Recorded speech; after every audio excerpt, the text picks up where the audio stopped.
araw ganyan eh. 'Di ba? Paglabas nila ng kulungan, unang-una wala na silang babalikan pamilya. Bakit? Yung misis nila nag-asawa na, yung mga anak hindi na siya kinikilala dahil ang turing sa kanya ex-con, 'di ba? Nagdusa na, nasira yung pamilya. Alam niyo ginagawa nila, bumabalik ko sila sa munti. Oo. Bakit? Walang tumatanggap sa kanila eh, walang pamilya. O hindi baling dito na lang ako kahit wala akong kaso. At least dito libre chibog, libre bahay, 'di ba? Ganun no. Oo. Ito pa. Ano ho ang wag naman pero what if may nangyari kay Arroyo sa loob ng bilangguan? Ay sa loob ng VMMC ng ospital. Kung siya ho namatay. Halimbawa lang naman. Pinag-uusapan lang natin. Tapos later on malalaman magdedesisyon yung Supreme Court. Wala naman matibay na ebidensya. Paano 'yun, 'di ba? Ilan yung gano'n, yung mga ganung sitwasyon. Ang dami. Ang nangyari meron nung demurrer. Tama ba ako? Demurrer to evidence na tinatawag. Pinabayaan nung magpresenta yung panig ng prosecution. Hindi na gumalaw yung panig ng depensa. Anong nangyari? Kasi nakita ho ng depensa, yan lang naman pala yung ebidensya ninyong ihaharap Walang kabagay-bagay. Hindi na kami maghaharap ng kontra mga ebidensya dyan. Bahala na yung hukuman na mag-appreciate. Ang nangyari ho dun sa kanilang sinubmit, the demurrer to evidence. Yan daw ho. Sabi ni Attorney Jiboy Cabok dyan, is a motion filed after the prosecution has finished presenting its evidence and has rested its case. Sabing ganyan. Tapos na nakapagpresenta yung panig ng prosecution. Ginawa nung depensa, hindi na kami magpipresenta. Bakit to? Ang hina naman ng ipresenta. Walang kabagay-bagay. Ganon yung nangyari kaya dinesisyonan na yung ganun yung naging taktika nitong sina Attorney Titong, di ba? Estelito Mendoza, Diyos ko. Pagka nakita ho ninyo yan, yung ibang mga justices nagmamano pa riyan, dahil napaka hindi lang ho veterano, mahusay na abogado. Estelito Mendoza, idagdag mo pa yung karakas ng dating mahusay na piskal ng Maynila. Si Attorney Flame, yan. Si Attorney Jose Flaminiano, di ba? Nakita nyo naman. May edad. Kayang-kaya. Siyempre, marami pa. Batteries of lawyers, sabi nga ho. Kayang-kayang idepensa. Pero lagi tayong may dyan may contrast. Sabi nga, meron tayong hindi may iwasang ikumpara ron sa kaso ng mga ordinaryong mga mamamayan, di ba? Maswerte pa raw siya. 5 taon lang, samantalang yung iba, sa bagay, sa munti, lahat ng nakakulong halos doon, siguro mga 80%. Pagka sinurvey mo, Fritz, pag tinanong mo yung nakakulong, wala ho kaming riyan. Wala ho kaming kasalanan, nagdudusa kami rito. Yan, ganun di ba? May mga ganun tayong naririnig. Pero syempre, iba, pagka ang mga abogado mo, yung mga bating na tinatawag, hindi yung mga yung mga ano ba tawag dito, mga pipitsugin na with all due respect, syempre nag-aral yan, di ba? Pero marami hong mga abogado talagang makapasa lang, okay na di ba? Nandoon nasa kanto ho, nagdunotaryo, yung ganon. Hindi ko naman sa minamata, syempre kahit paano pinag-aralan nila yan di ba? Yes, pero iba yung dating kapag nandoon ka sa taas, di ba? At iilan-ilan yung mga yan na nakakapagdikta ng magandang presyo sa mga kliyente. Totoo naman di ba? Kumusta mga resibo ninyo, ha? Nag-i-issue na ba ng resibo yung mga lawyers? No? Yan, yung mga doktor. Anong panahon ni Kim Minares, yan ang isa sa mga tinatarget niya. Ayaw ng mga doktor na mag-issue. Marami rito, tiway Pagka kami nag-issue ng resibo, mapipilitan kaming sumingil, di ba?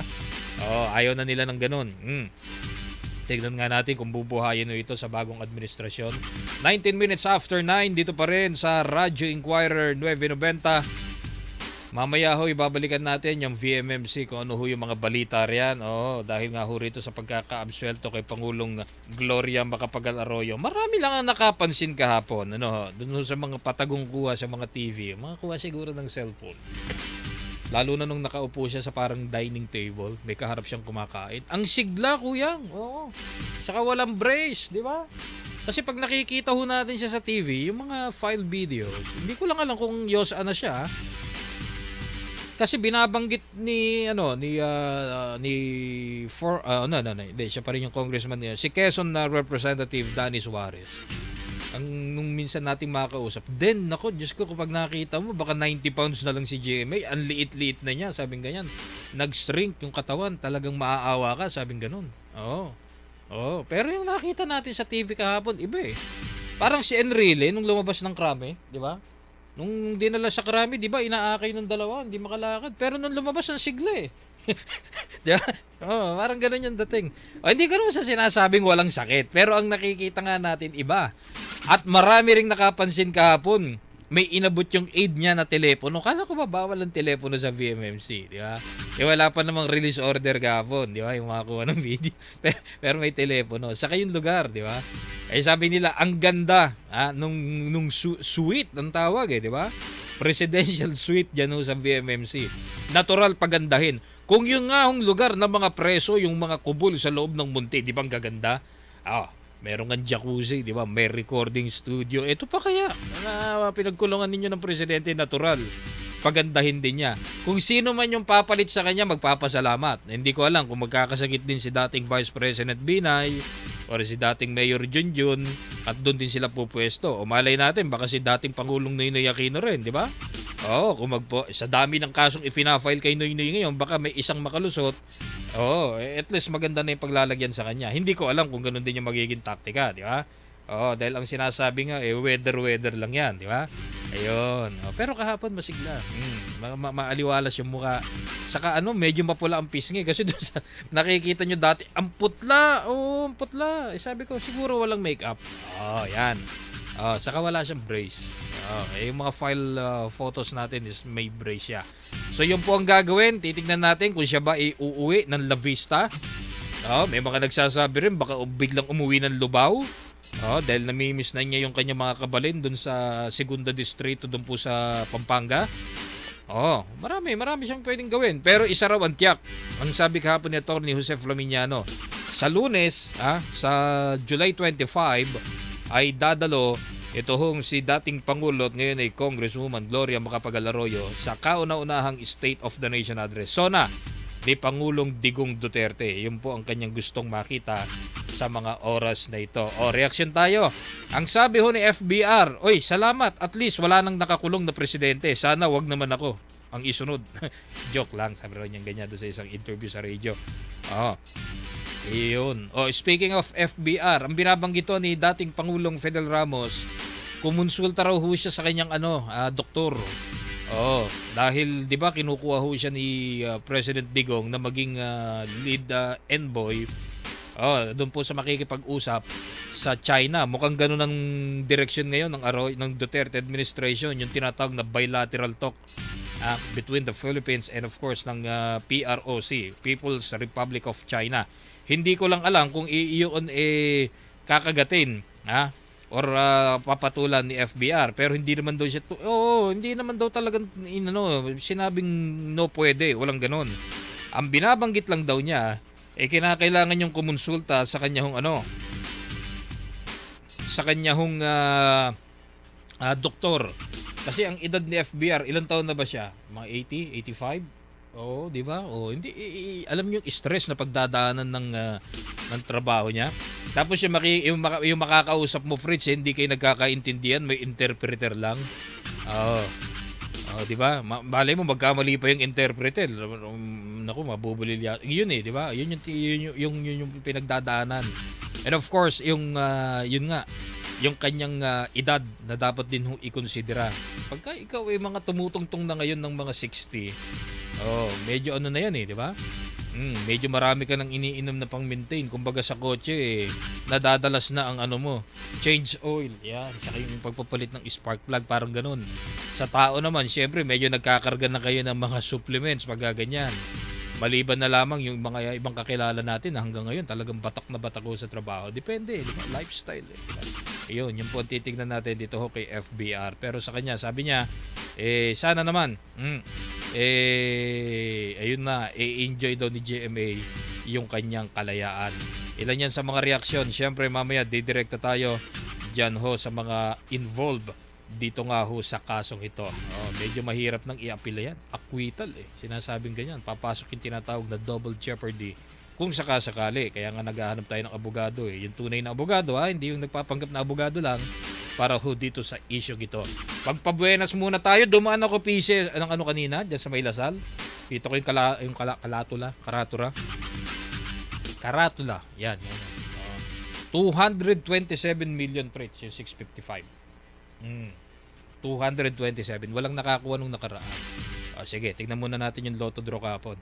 Ito na ang winning lotto numbers. Hatid sa inyo ng Philippine Charity Sweepstakes Office. Batiin ko lang si Katkat Sevilla ng Sales and Marketing ng PTV4. Ayan, nakikinig sila sa atin lalo na pag gantong oras. Sa resulta po ng ating Lotto draw, ang laro kahapon, Super Lotto 649 at ang 642 Luzon, Visayas at Mindanao draw. Unahin ko na po itong 642. Ang jackpot price kagabi, malaki na rin po. Umabot na ho ng 70,789,332. 70,789,332. Wow. Ang winning numbers po natin, ito na, handa nyo na ang inyong ballpen at papel. Winning number 642, 5, 6, 9, 31, 33, 36. 569, 31, 33, 36. Kung nakuha po ninyo lahat yan, meron po kayong 70.7 million pesos. Hanggang 3 ticket, pwede ho palit. Para naman po sa resulta ng 649, ito po yung tinatawag na Super Lotto. Ang jackpot price kagabi, umabot po ng 36,249,844. Ang winning numbers po para ho sa Super Lotto 649 ay 4, 8, 11, 17, 35, 39, 4, 8, 11, 17, 35, 39. Para naman po sa 6-digit, kay Kuyang Nabal natin dyan sa ibaba, tumataya ka ng 6-digit. Ito na Kuyang, kailangan in exact order ha. 744-804. Pinakuha ka Kuyang. Naku, wala raw. 744-804 para ho sa ating 6-digit. Para naman ho sa mga tumataya sa 3-digit, ang 11 a.m. result kahapon ng umaga, 685 in exact order po, 4,500 for every 10 peso play. Ang 4 p.m. kahapon din ay 871, 871. Samantalang ang 9 p.m. ay 915, 915. May nakuha ba kayo? Naku, wala rin daw. 915 para ho sa 9 p.m. result ng Suertres or yung 3-digit. Para naman po sa Easy 2, madaling tayaan, 2 numero lang, 11 a.m. result yesterday morning, 21-5, 21-5. Ang 4 p.m. result, 12-15, hindi 15, 5 lang, 12-5, 12-5, ako 15 ng 15, 12-5 para sa 4 p.m. Samantalang ang 9 p.m. result, ito ho binola kagabi, 23-29, 23-29. Ang premyo ho sa Easy 2, 4,000 pesos po for every 10 peso play. Muli, paalala ho sa atin ng PCSO, yung pong inyong mga tickets, wag ho ninyong babasain, wag paplantsahin, at pinakamahalaga kapag nakataya na kayo, sulatan nyo na yung likod, ilagay ho ninyo yung inyong pirma. Kung makakasulat ng pangalan, mas maganda para pagka may kumuha. Mamaya, nanakaw yung wallet ninyo, tapos nandoon yung resulta ng loto, patay, hindi nyo makukuha yung premyo. Kailangan ipipresenta ho yung ticket kapag kayo ay nanalo. Muli, pagka 20,000 pesos pababa, pwede na ho sa mga loto regional offices. Pero pagka 20,000 and up, lalo na pagka jackpot, makukuha po ninyo yan sa kanilang head office, Princeton Street, Corner Show Boulevard. Yan po yan sa Mandaluyong. Diyan po ang headquarters ng Philippine Charity Sweepstakes Office. Ang bahaging ito ay inihatid sa inyo ng Philippine Charity Sweepstakes Office. Marami pa hong balita sa aming pagbabalik. Ito pa rin po ang GMI Good Morning Inquirer ngayon pong araw ng Wednesday, 9:29 ang ating oras.